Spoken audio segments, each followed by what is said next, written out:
pamirsa, kuring Kairani nyanggakeun warta panganyarna.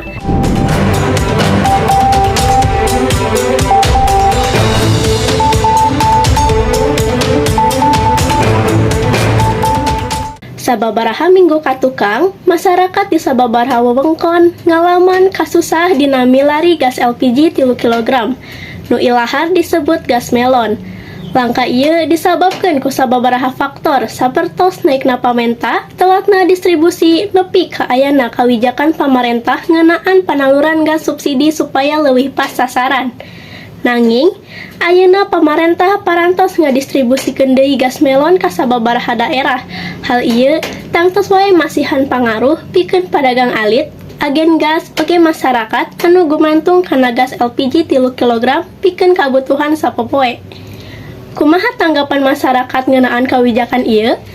Pikeun langkung jelasna, urang bakal nyambung sareng rencang urang Nabil anu aya di lapangan.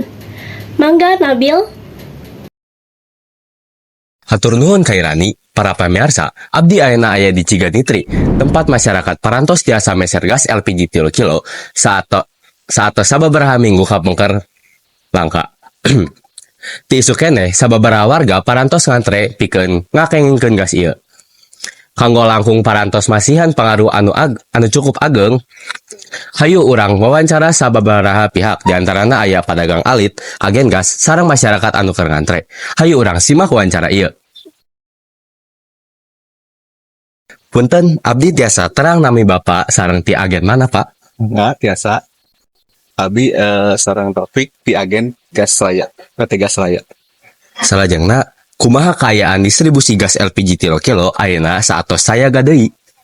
Untuk kondisi ayeuna mah kondisi tos relatif stabil, normal.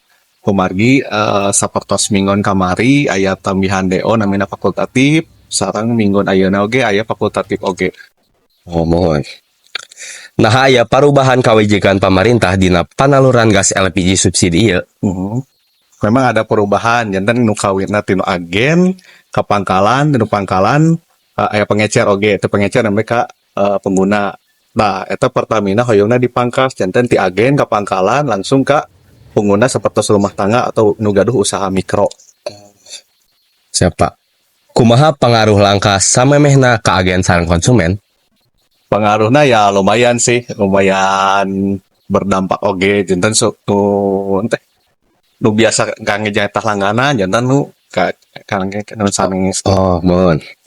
Naon harapan Bapak supaya distribusi gas LPG tiasa lancar tur henteu langka deui? Untuk distribusi pada selancar, ya seperti jatah DO ulah di kirangan. Efek kemarin mungkin karena ayah hari libur tiu dinten. Tilu kali kan hari libur nasional. Oh, mohon Pak. Biasana pami libur nasional teh sok aya fakultatif. Komargi setahun ieu tiap hari libur taya jadwal fakultatif janten mempengaruhi kelangkaan oge. Hatur nuhun, Pak. Enggak sami-sami. Punten Ibu, abdi tiasa terang nami Ibu. Tiasa, namina Ibu Rosma. Salajengna, kumaha raraosan Ibu satos LPG 3 kilo sagaya deui? Kamari miralian LPG teh susah gitu.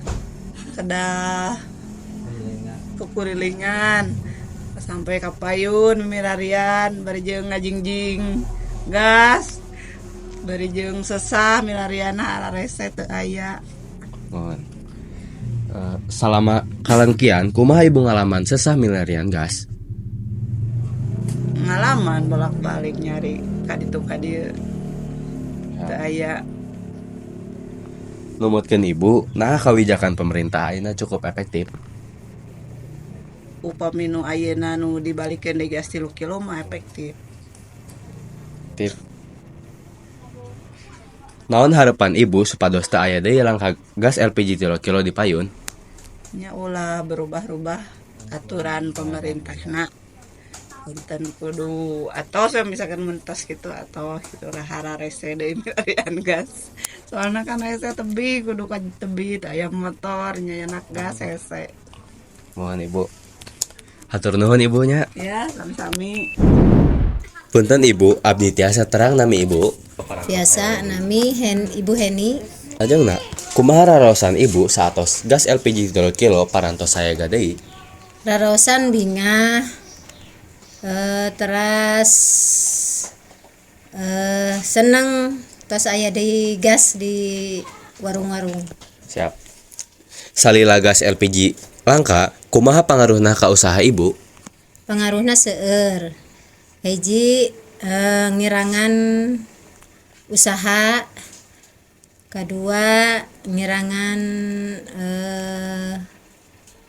pembeli tuh. Numutkeun Ibu, kumaha tantangan pamarentah dina ngungkulan langka ieu? Kedah leuwih bijak deui mengambil aturan. Siap. Naon harapan Ibu supados kaayaan sapertos kieu henteu kapayun deui? Saking diubah-ubah deui peraturanana, jadi ka masyarakat oge lieur, karunya orang miskin, orang kecil mah ya nyari-nyari gasna susah. Mohon Ibu. Siap, cakap Ibu. Hatur nuhun Ibu. Mangga.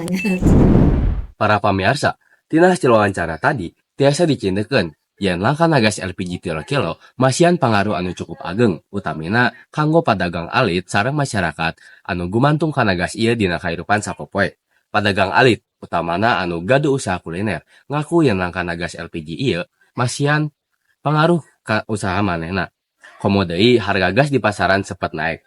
Di sisi sejen, pihak agen nyarios yen distribusi gas LPG sempat kaganggu. Alatan ayeuna kawijakan anyar pemerintah anu ditujukeun pikeun masyarakat anu gas subsidi leres-leres dugi ka masyarakat anu butuh. Sedangkan pihak konsumen lolobana ngarasa regreg saatos gas LPG tiasa dipeser deui dina pasaran. Sakumaha urang terang, gas ieu mangrupakeun kabutuhan dasar seueur kulawargi. Utamana tina ekonomi menengah ka handap.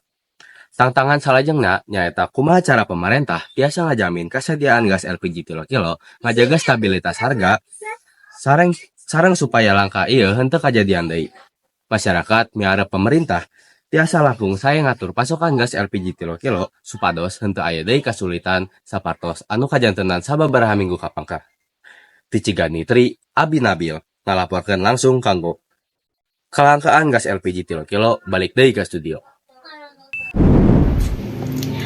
Hatur nuhun Nabil kanggo laporan langsung ti lapangan. Mugia distribusi gas LPG 3 kg tiasa lancar supados masyarakat henteu langkung kasulitan dina kengingkeun kabutuhan sapopoe. Abdi Khairani ngawakilan sakabeh tim anu damel pamit undur diri. Hatur nuhun parantos nyaksian warta dinten ieu. Dugi tepang dina warta salajengna.